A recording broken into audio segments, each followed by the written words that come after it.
Hola, ¿qué tal? ¿Cómo te va? Buen día, buenas tardes, buenas noches, cualquiera sea la hora que estás viendo o escuchando este programa. Como cada semana esto es La Rosca y como cada semana grabamos en nuestra casa en 802 Cocina a la Brasa en Balcarce y Alsina.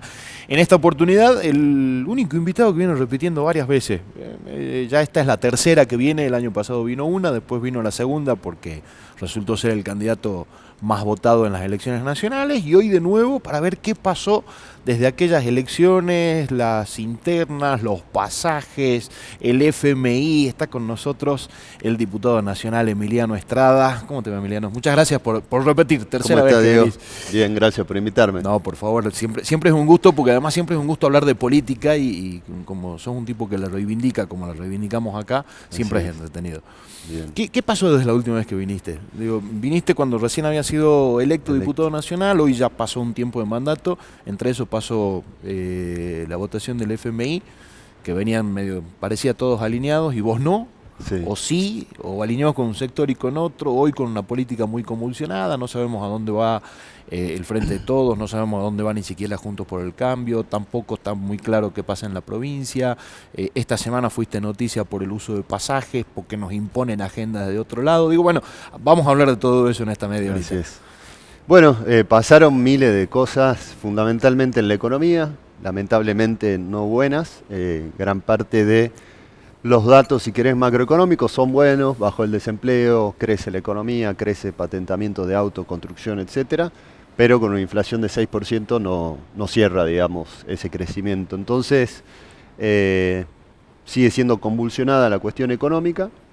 Arrancamos el año con la votación del FMI, veníamos de yo asumí el 10 de diciembre, entre las fiestas tuvimos la votación del presupuesto, una sesión fallida en la que no pudimos tener presupuesto los argentinos porque la oposición votó en contra, y desde ahí empezó un proceso que todavía sigue, todavía no están modificados. Esto es algo netamente técnico, pero para que vean cómo se empioja, digamos, la burocracia y la administración del Estado. Cuando no se aprueba el presupuesto, el presidente tiene que sacar un DNU prorrogando el presupuesto del año pasado, que fue el último que tuvo aprobación y ley. Es decir, que hoy la Argentina está con el presupuesto del año anterior. Ese presupuesto del año anterior necesita además reasignación de partidas y que se modifiquen los techos presupuestarios de los ministerios, del Poder Legislativo también, del Poder Judicial. ¿Por qué? Porque vos estás con el presupuesto del año pasado. El presupuesto del año pasado tiene una nominalidad, es decir, era de 100 pesos. Bueno, con la inflación hoy el presupuesto está en 150. Si vos no sacás ese acto administrativo, te quedan los techos presupuestarios en 100 pesos y los 50 todavía no lo puedes gastar por todavía no está ese acto administrativo, entonces hay problemas en muchas dependencias del Estado que está haciendo que se atrase obra pública, gastos con licitaciones, etcétera. Digo porque no es que es inocuo no votar un presupuesto y decir, bueno, total, sacan y prorrogan, ¿no? Es mucho más complicado no votarlo que votarlo. Pareciera que hubiese sido a propósito, porque sí, el que está adentro sabe de qué se trata. Es la primera vez desde la vuelta de la democracia que se rechaza un presupuesto. Y bueno, eso es un antecedente no bueno y no interesante, digamos. Después vino la votación del fondo. Cuando vino la votación del fondo, venía encarrilada para un lado, y cuando empecé, ahí hubo el proceso fue una de las cosas que a mí me chocó y me molestó, y bueno, y planteé mi postura. ¿Cuál era el proceso? El presupuesto llegó 3 días antes de su tratamiento. Obviamente, analizar un presupuesto de 500 páginas en 3 días es complejo, pero bueno, yo había sido ministro de Economía, tenía un equipo técnico interesante, lo pudimos hacer. El acuerdo con el fondo llegó 3 días antes de que se tenga que votar.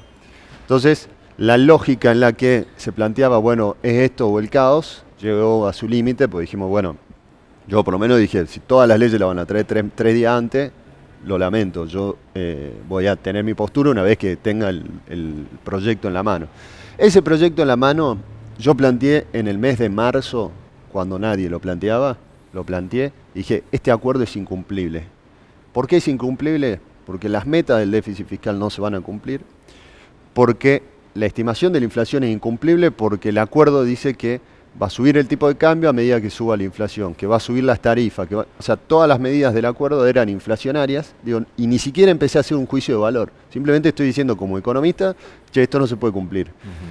Entonces, ¿para qué vamos a firmar algo que no se va a cumplir? Porque esta historia yo ya la vi, mega canje, blindaje, crisis, digamos. Mismo el macrismo, digamos, firma un acuerdo con el FMI, a los 3 meses lo modifica porque no lo podía cumplir. Y esa es la lógica del país bananero, chabacán, del que se queja toda la sociedad. Digamos, cuando la sociedad dice no hay política de largo plazo, o no hay estabilidad, o no se puede pensar a futuro, esto también es parte de eso. Ir a firmar algo que sabés que no lo vas a cumplir. Porque en definitiva, como yo te diga, Diego, trabajemos juntos, yo necesito un equipo de comunicación y todos tus productores para firmar un video, bien. Y ya sé de entrada cuando te contrato que no te voy a poder pagar. Digo, no está bien eso, ¿no claro, es no está bueno.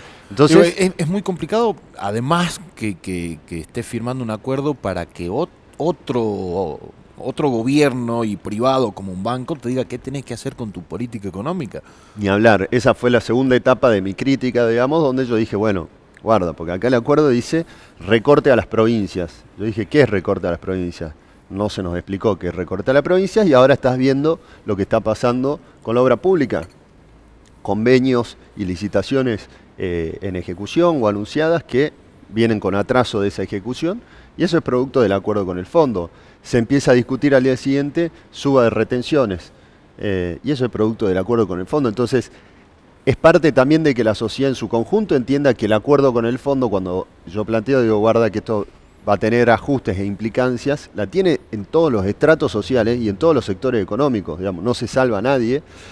Porque cuando vos firmás algo que no se puede cumplir desde lo fiscal, ¿cuál es la reacción consecuente? Tenés que buscar más ingresos. Y ahí empieza la discusión de retenciones y otro tipo de cosas. ¿Es muy malo no pagarle al fondo? Es muy malo. A mí me hace ruido, a mí me queda dando vuelta, digo, yo creo que hay que honrar las deudas, pero estás en un momento en el que... Yo creo que el proceso, digamos, de la negociación previa a cuando vos llegás al acuerdo fue lo que debería, a mi criterio, haber sido distinto, digamos. Vos estás en un acuerdo donde además tenés una complejidad adicional que es que a 2027 se te solapan el acuerdo con este acuerdo del fondo con el acuerdo ya con los privados, con lo cual se te vuelve a hacer los pagos de deuda muchísimo más elevados de la capacidad que tiene la Argentina. Y la tercera postura que yo tuve cuando fue el acuerdo del fondo fue, dije, guarda, digo, acá donde dice recorte a subsidios, arranquemos por Buenos Aires. Y esa fue la primera postura que dije en el mes de marzo, cuando dije al ministro, le planteé, le dije, el colectivo sale 18 mangos en Buenos Aires y en Salta ya estaban arriba de 40 pesos y el interurbano, o sea, venir de Chicuana para acá sale 100 mangos. Y venir de Chicuana para acá es lo mismo que ir de San Miguel a Capital Federal, o sea, del conurbano a la Capital Federal. 18 contra 100 pesos. Entonces, ahí yo dije, bueno, paremos la pelota. Recorte los subsidios a los porteños, que paguen por lo menos 50, 60 pesos del boleto del colectivo. Con ese ahorro, recién vemos si hace falta tocarle a los salteños, pero no hagamos un recorte de, bueno, le cortamos 20% a todo el mundo en subsidios. No, porque si nosotros estamos pagando mucho. Además, el reparto de subsidios es 80-20. Reparto de subsidios, ¿no? Exactamente. Bueno, 80%, 82-18 en realidad, peor. Exactamente. Cuando tienen el 36% de la población. Entonces, no tiene una explicación demográfica ni nada por el estilo.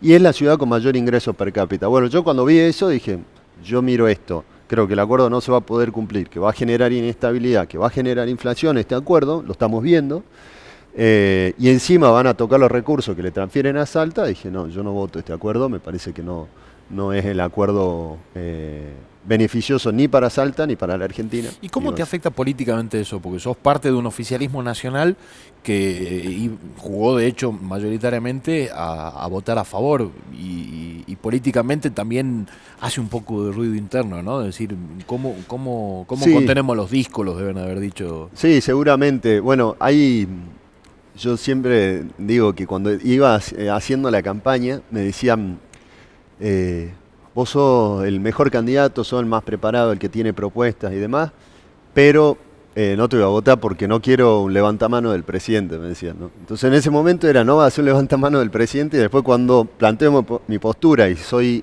digamos, crítico en las cuestiones que veo que están mal, me dicen, che, pero ¿cómo va a criticar tanto? Digo, bueno, mi forma de ser es esa. Se deciden porque claro, está complicado. Digo, yo lo digo en el marco de lo que pienso. Siempre relato, ¿no? Yo asumí en la provincia como ministro de Economía en diciembre del 2017.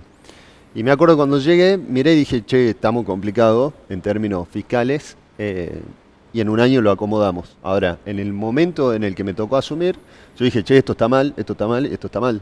Y muchos me decían, che, bueno, pero no digas tan críticamente algunas cosas. Y yo decía, pero ¿cómo lo vamos a solucionar si yo no expreso la crítica, digamos? No hay ninguna forma de solucionarlo. Y después en términos políticos, digo, siempre con respeto y sobre todo entendiendo cuál es tu pertenencia. Digo, yo puedo criticar muchísimo políticas económicas, pero sé que mi espacio de pertenencia es un espacio donde no valoramos la financiarización de la economía, donde valoramos la industria nacional, donde creemos que la educación pública es formadora de un contexto de desarrollo económico, productivo y demás, y eso es el peronismo, digamos. Por eso es mi espacio de pertenencia. Ahora, dentro de ese espacio de pertenencia, yo no defiendo cosas por defender y por decir, bueno, yo tengo esta camiseta, tengo que defender sí o sí lo que haga fulano de tal o mengano.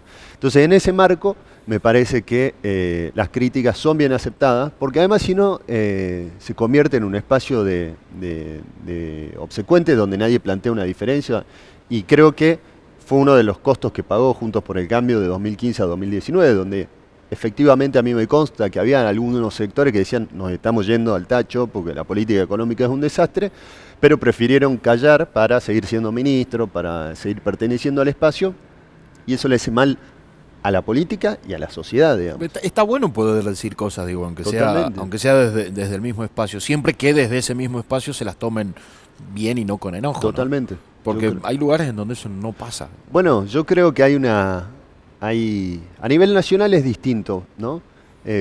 A nivel provincial, a nivel departamental y demás, hace un tiempo que nos hemos acostumbrado a hemos perdido la gimnasia de la discusión política y la discusión de gestión. Es decir, si yo vengo y te digo, me parece que tu plan, no sé, a un municipio le digo, me parece que tu plan de alumbrado público está fallando porque estás concentrado solamente en la zona turística y los mayores niveles de inseguridad o de percepción de la inseguridad están asociados a la baja iluminación pública que hay en distintos barrios.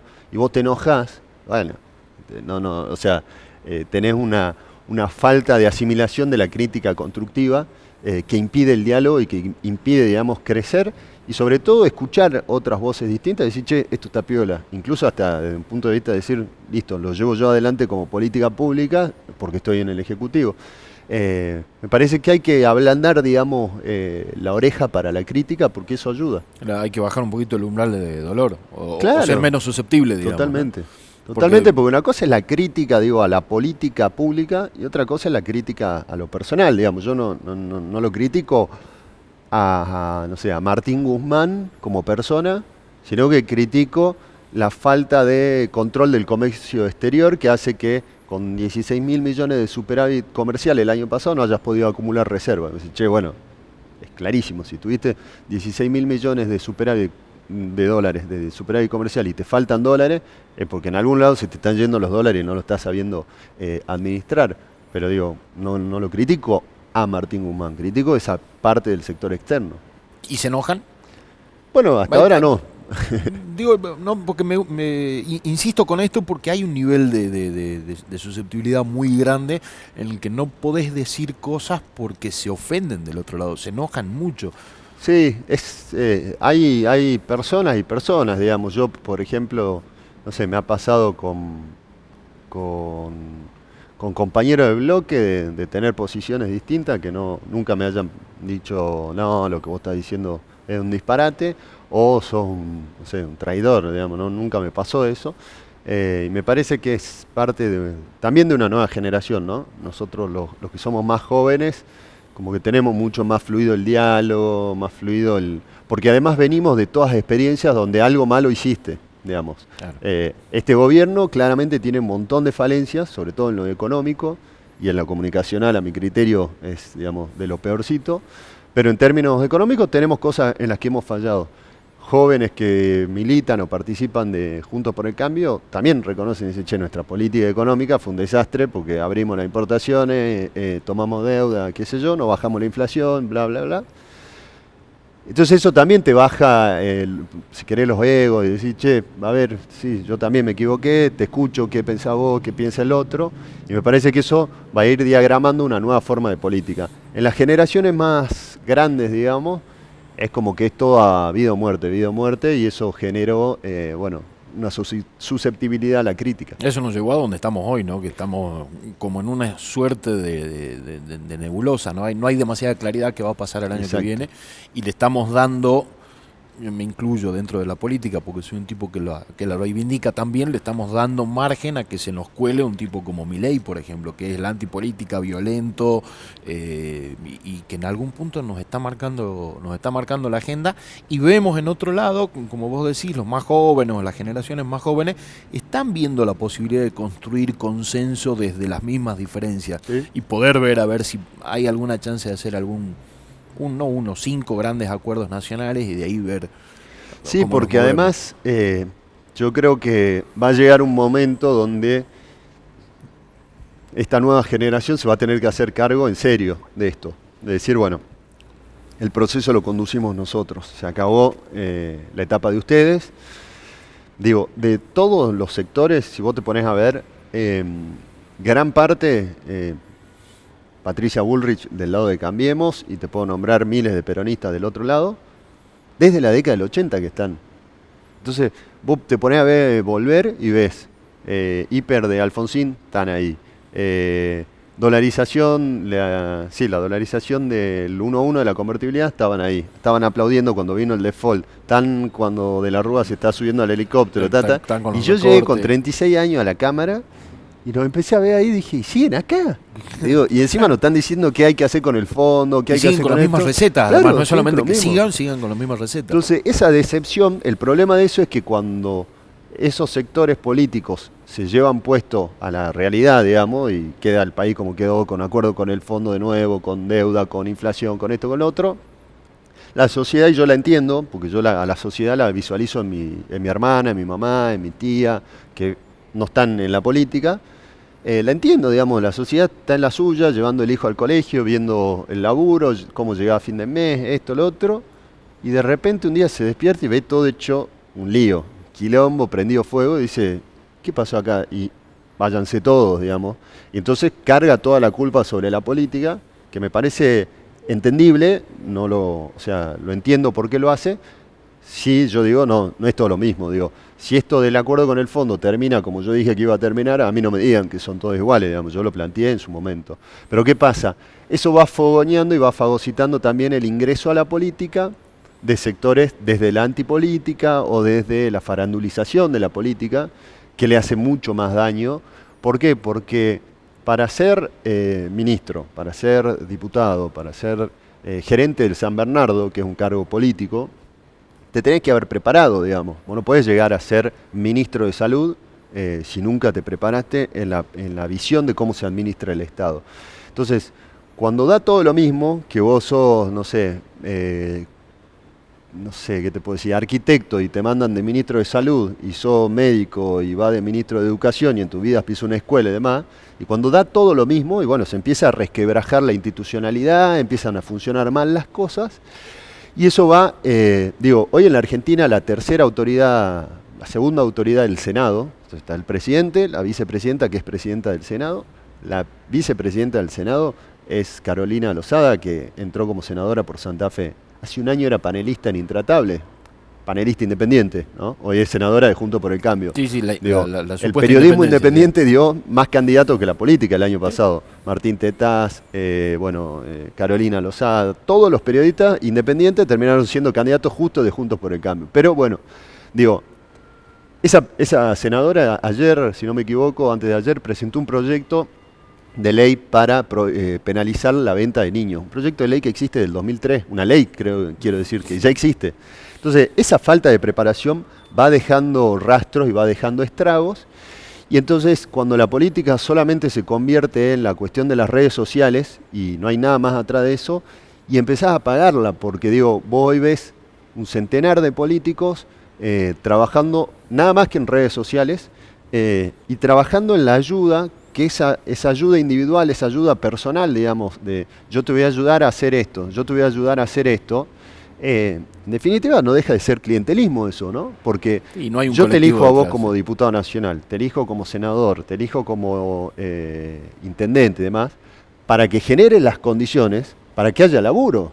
No para que vos me vengas a decir dónde tengo que ir a buscar laburo. Vos me tenés que generar las condiciones para que haya laburo. Claro. Digo, si no, ¿para qué te voto? Digamos. Entonces, la lógica esa en la que, vení que yo te voy a ayudar, no va a servir, no va a funcionar. Sí, no puedes gobernar con el humor de las redes sociales y sin datos. Digo, son dos cosas fundamentales que están pasando en el país y la provincia.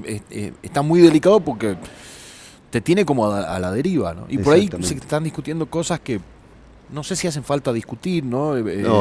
Boleta única de papel en el Congreso de la Nación, el tema de los pasajes, la casta y demás, en Salta si hay paso o no hay paso.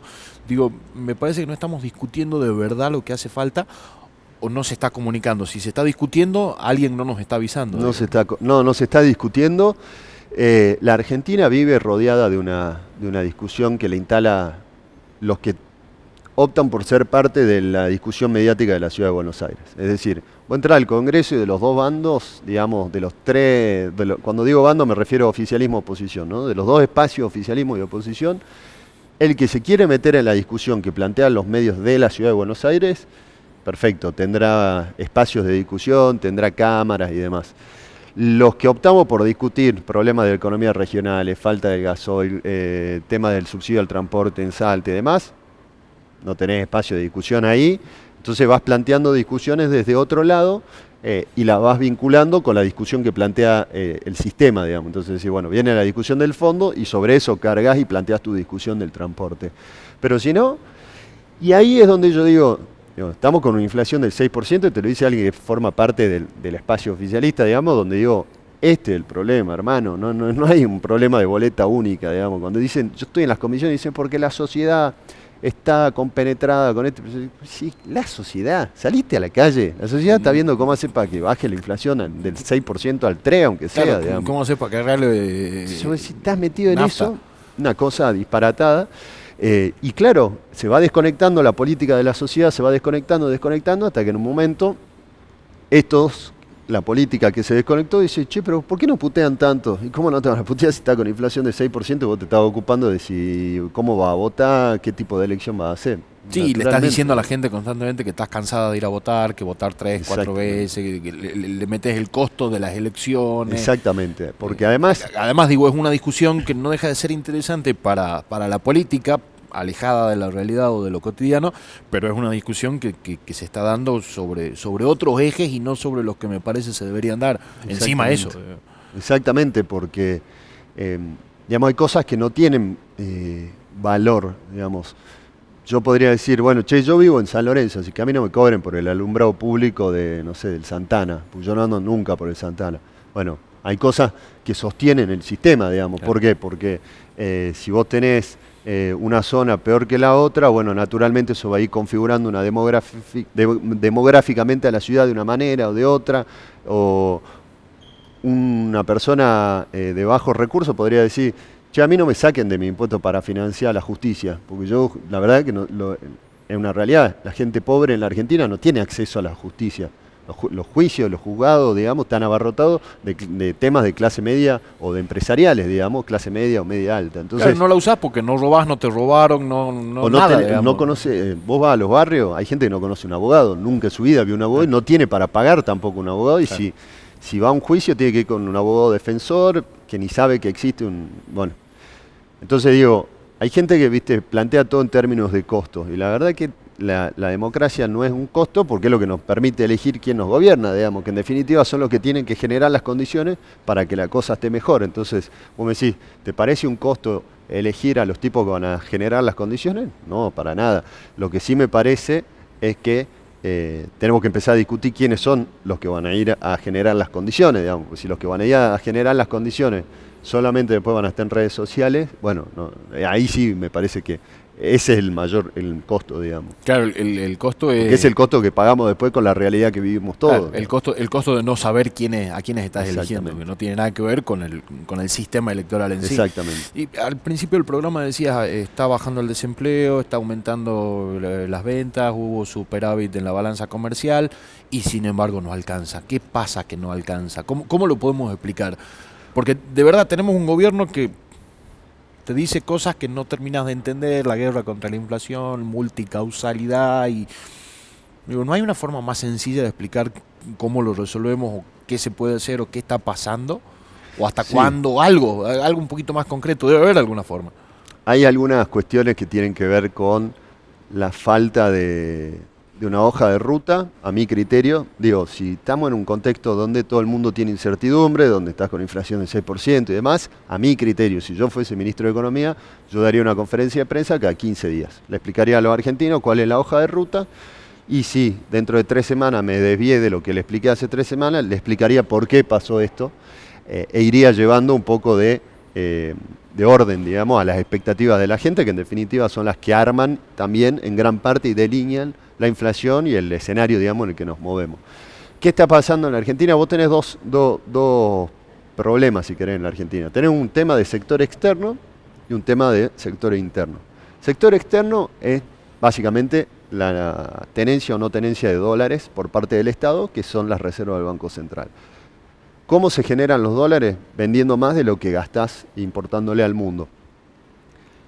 Eso en términos de bienes, pero después también estás en términos de servicios, es decir, Diego Comba se va de viaje, bueno, paga con la tarjeta, si se va afuera, salen dólares para pagarle un hotel en Brasil, por ejemplo, o una empresa que tomó un crédito afuera tiene que devolver la plata, o Salta, que tiene deuda en dólares, bueno, cuando tiene que pagar, paga con dólares oficiales del Banco Central. Bueno, eso hoy está dando casi cero, digamos, todo lo que tenemos de más para venderle al mundo, nos lo estamos gastando en los intereses que pagan las empresas, en la gente que sale de viaje, en la deuda de las provincias, etcétera, etcétera. Y tenemos un problema adicional, que es que la Argentina, por cada punto que crece, o sea, si crece un punto del PBI, se gastan adicionalmente, con respecto al año pasado, 1.500 millones de dólares más. ¿Por qué pasa esto? Bueno, porque si alguna empresa dice, che, yo voy a expandir mi fábrica, tiene que importar la maquinaria o algo siempre bien importado, entonces la relación es más o menos esa, un punto de crecimiento, 1.500 millones más.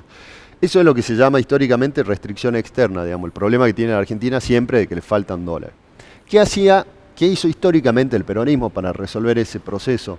Lo que hace es, dice, no, bueno, yo voy a administrar el comercio exterior. Entonces dice, bueno, a ver, Diego Comba quiere comer papas fritas Pringles, que son importadas. Sí, no hay dólares. Va a comer marcas locales. Chao, no vamos a gastar dólares en esas papas fritas porque son importadas y las necesitamos para que las pymes puedan importar sus maquinarias. La famosa sustitución de importaciones. La sustitución de importaciones y la administración de ese comercio exterior para decir esto. Bueno, listo, vamos al caso de los viajes. Bueno, se le pone el impuesto país para decir, bueno, paga $1 de 200, pues si paga el dólar de 100, te incentiva a que te vayas de viaje porque está barato ese dólar de 100. Bueno, toda esa administración... Cuando no haces esa administración, ¿qué es lo que pasa? Que es lo que hizo el gobierno de Macri, tomás deuda, porque como te faltan dólares, decís, bueno, si no lo voy a hacer administrando el comercio exterior para que me quede un colchón, alguien me la tiene que prestar. Alguien me la tiene que prestar. Entonces van y toman deuda. Obviamente eso no es sostenible, termina colapsando, como pasó con el de la Rúa también. No es que te vas a... Y además te van a... Exactamente. Claro, al que después viene con la patota a golpearte. Claro, no es que te la piden ni siquiera amablemente. Exactamente. Entonces, ¿qué hace siempre? Bueno, eso hoy, esa administración no se está haciendo. Entonces, no estás tomando deuda afuera para financiar y tampoco estás administrando el comercio exterior para decir voy a tener el colchón. Por eso yo ya empecé a plantear hace más de un mes, guarda en el segundo semestre, porque si seguimos a este ritmo, mi mirada técnica es que no vamos a tener los dólares suficientes para la importación de gas, para la importación de todo lo que se necesita para que la economía siga creciendo a este ritmo. Bueno, ese es el problema más grave que tiene la Argentina, porque además tiene una deuda que pagar y necesita juntar los dólares para pagar ese... Bueno, ese es un problemón. Y después tenés un tema interno, que tiene que ver con la inflación. La inflación es un problema que ha quedado recontra probado que es multicausal, que la emisión genera inflación, sí. La inflación es solamente causa de la emisión, no. Digamos, hay que resolverla. Es mucho más largo de explicarlo, pero si ese proceso no se resuelve, vas a tener un problema que es, hoy tenés trabajadores registrados en blanco que no superan la canasta básica alimentaria, y eso es un problemón. ¿Por qué? Porque nunca pasaba. O sea, vos cuando conseguías laburo ya sabías que estabas adentro del sistema y vivías. Y podías sobrevivir al menos. Exactamente. Hoy está pasando algo que no resuelve eso, entonces si vos no aplacás la inflación no vas a tener aumento de poder adquisitivo. Si no hay aumento de poder adquisitivo, el 75% del PBI de la Argentina es consumo. La gente que sale a comer, el combustible, la zapatilla, irte a un hotel, etc. Si vos no recuperás el poder adquisitivo, que se perdió de 2015 a 2019, se perdió 19 puntos. Bueno, encima después vino la pandemia, bueno, hay que recuperar eso, pero para recuperar eso necesitas bajar la inflación. Si no bajás la inflación no tenés forma de resolver eso. Ahora, ¿cómo se hace para bajar la inflación? Hay miles de herramientas. Yo creo que los controles, digamos, los acuerdos de precios trabajan en lo más chiquito, digamos, en lo último. Vos para eso, se desvió 1, 2, 3, y decís, che, bueno, tenés una multa, lo que fuera. Eso no es una política antiinflacionaria. Una política antiinflacionaria tiene muchísimos factores. La cuestión monetaria, pero también la cuestión de expectativas. Si el ministro no te dice el ministro a principio de año nos dijo que la inflación va a ser 38. Yo cuando voté el acuerdo con el fondo dije, la inflación no va a ser entre 38 y 45, va a ser mucho más porque esto y esto. Bueno, si a vos el que te guía las expectativas te dice 38 y después 60, ¿qué pasa? Le perdés credibilidad. Cuando vos le perdés credibilidad, él piensa que va a ser 62, vos pensás que va a ser 59 y yo 80. Queda un promedio de 70 y pico. Bueno, esa va a ser la inflación. Ese es el problema de no coordinar expectativas. Bueno, ese es uno de los graves problemas que tiene, a mi criterio, también la cuestión. Y después sí se agrega lo de la guerra. Los precios de los alimentos están subiendo en el mundo, producto de la guerra. El precio de la energía está subiendo. Sí, hay un contexto inflacionario en el mundo también. Digo, España, Italia, Estados Unidos están desesperados porque tienen inflación. Y eso se va a trasladar acá indefectiblemente. Tienen 3, 6, 7, 11% y nosotros miramos, pobrecito, chiquito, exactamente. No sabe lo que vive. Pero se le multiplicó por 4 a la inflación respecto al año pasado. Y la última, ¿en qué se gastan los pasajes y por qué es noticia? Bueno, los pasajes naturalmente se gastan en los viajes de los diputados a Buenos Aires todas las semanas, y después, no sé, tuvimos un encuentro de personas. O sea, perdón, si vas a laburar todas las semanas a Buenos Aires, claro, es buena noticia que te gastes los pasajes. Si no vas todas las semanas, te van a sobrar los pasajes, digamos. Si vas a laburar, te quedan los pasajes. Los gastás, perdón. Y después tenés caso de, no sé, una persona que tiene una enfermedad y te solicita un pasaje, bueno, le colaborás con eso, una persona... el grupo de tartamudez de acá de Salta, que fue a la presentación de la ley en la Cámara de Diputados, también me solicitaron una madre, el hijo y demás. Bueno, los ayudamos también con los pasajes y bueno, y así se consumen, digamos, los pasajes. ¿Y por qué son noticias? Porque hay una lógica antipolítica en la Argentina que creo yo que es muy peligrosa, porque no entiende que lo que hace es seguir inflamando, digamos, la bronca de la gente, en el marco de una situación que está bastante complicada, digamos, y porque hay una mirada porteña también, digo, los porteños viven ahí, entonces dicen, che, mirá cómo va tan pasaje, si nosotros tenemos que ir para allá, claro, naturalmente. Bueno, pero podría ser virtual, por ejemplo, tu trabajo de diputado, porque ojalá, ya pasó la pandemia. El tema es que no podés ir a gestionar nada. Claro, digo, pero para mí debería ser virtual. Las comisiones, por ejemplo, viajar a Buenos Aires, me parece totalmente innecesario y yo sería feliz si fuese así, digamos. Porque podría estar más tiempo en Salta, porque podría seguir recorriendo Salta. Yo me voy los martes, vuelvo los jueves. El jueves desde el aeropuerto arranco para algún lado del interior, vuelvo los viernes.